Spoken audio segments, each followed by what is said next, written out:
Good morning, you beautiful people. So I've been saying for weeks that we need to pick up this wild watermelons, and so we've got some couple of kids horse riding today, and I thought while picking them up from town, this is the perfect moment to get them to pick up watermelons to feed the pigs. So this is a wild species of watermelon. I'm not sure what happened here. I assume the grass was cut and the melons were spit out or something. I'm not sure why the machine hasn't damaged them. And they're not really edible for humans, they're a bit bitter, but the pigs really seem to love them. So I think this is going to be awesome. It's a lot of weight that can be put into a pig's stomach. Okay, so this is our haul today. Haul. Quite a lot. Awesome. Let's go, guys. I've been Brenda with food a bit, so I had Moremi bring me some horse brushes so we can just spend some time with her. If you do this every day, by the time it comes to milking, you'd be able to touch her all over her body, and she wouldn't mind milking that much. I think all aggression will be gone. She'll start associating humans with happiness. So that's my mission here. I think the main benefit of adding these watermelons is that they are actually keeping the pigs busy. If you can see there in the back, they're playing with them. These ones are not, well, they are starting to play with them again. I came around and so they stopped. But they will keep the pigs busy. If a watermelon is injured, they can easily eat it. If it's not, then they struggle to.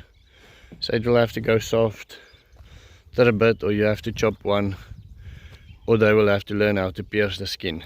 I assume when that happens, the watermelons will disappear quickly. The ones that was injured, they ate quite rapidly. So this is just a nice addition for them to play with for the next couple of days. I think it's going to keep them busy.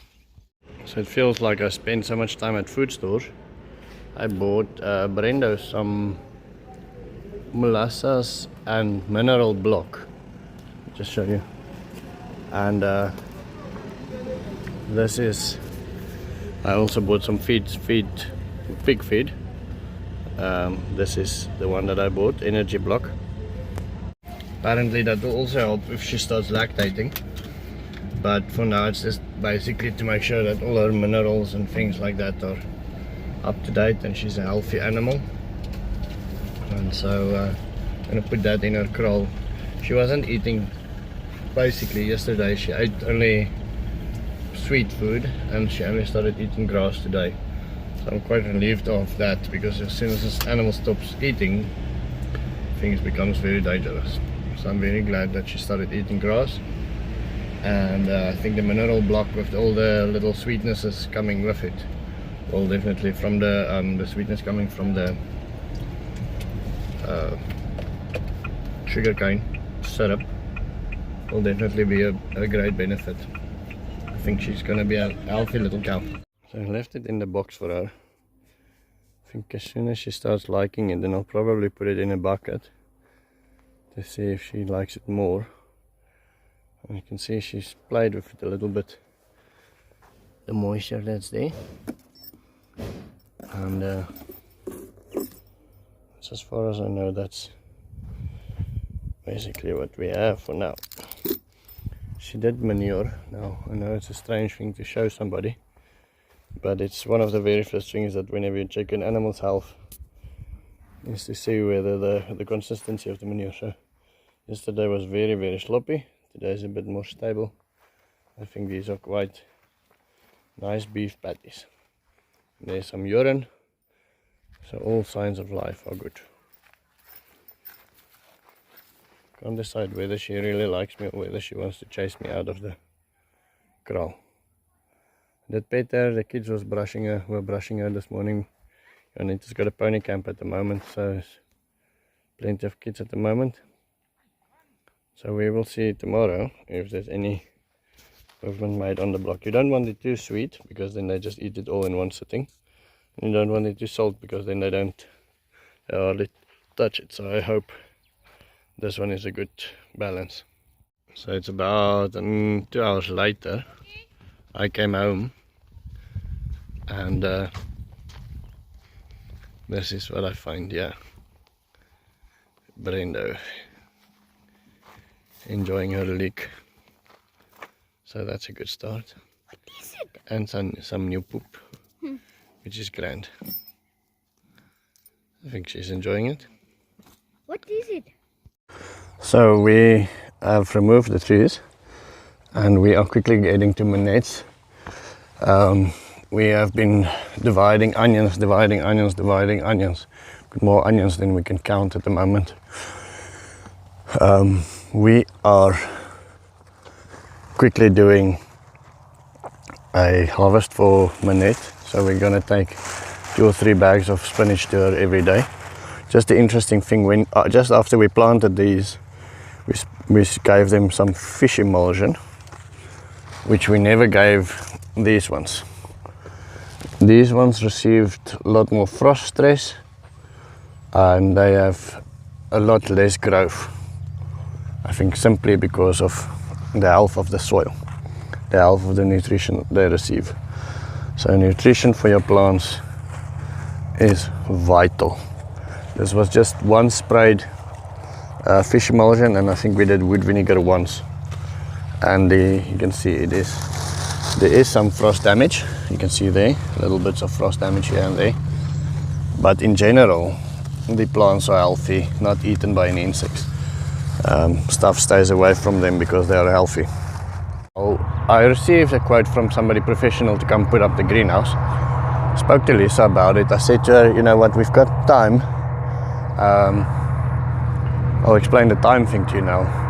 Before we put up the net house, so maybe I should just get my boys to dig the holes and do everything, and we do it best we can. That's what I wanted to do. She said no, I should give the quote out to the community and see if anybody feels like we should get a professional to do it. So the quote is $750 for us to get a professional to come put up the greenhouse. And so if you want to contribute to that, you're welcome. If not, I don't ask people for money. I feel very awkward. This is such an awkward video for me to do. I feel awkward doing this. The net house will still end up happening. It's not a story of if we don't receive the money, we're not going to do it. Okay, so the time thing, I realized that I can double Lissa's gift basically. So Lissa has contributed quite a lot of money towards putting a net up here. And then the Ministry of Agriculture, where I was yesterday, the day before yesterday, they said to me, listen, if you wait a little bit before you buy, we have money coming in, our local branch, and we can match your contribution. So that's what we're going to do. I spoke to the hardware shop, they're keeping everything on hold. And I hope that it's not just pie in the sky. We have to wait about a month and a half. And then they will match our contribution. We show them what we spend on the garden, and they will basically match that in materials. So that's why we have a bit of time. We have about a month and a half before we're gonna get any materials delivered. So if I use my own guys, the next 10 days we'll be spending on Minette's project. And did you get the worm tea? Let me see. So it's very weak. Very weak. Maybe you get some poop from the pigs. Oh, okay. Get some poop from the pigs and then mix it in here, and then we dip the onions in there before we plant them. Oh, okay. Just take maybe 5 hands full of pig poop. So that worm tea is too weak, I think. I just want to inoculate the onions before we transplant them this morning. Anyway, okay, so these sunflowers, they looked awesome until we received the first frost, and then overnight they turned dead.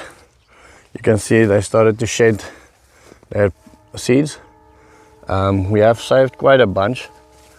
I want to ask advice whether you guys think we should leave them up here, whether we should chop the heads and feed it to the pigs and the chickens, whether we should chop everything and feed it to the pigs. They will eat everything we have here, put it through the stomach of another animal, or whether we should just leave it as it is and have it decay right here.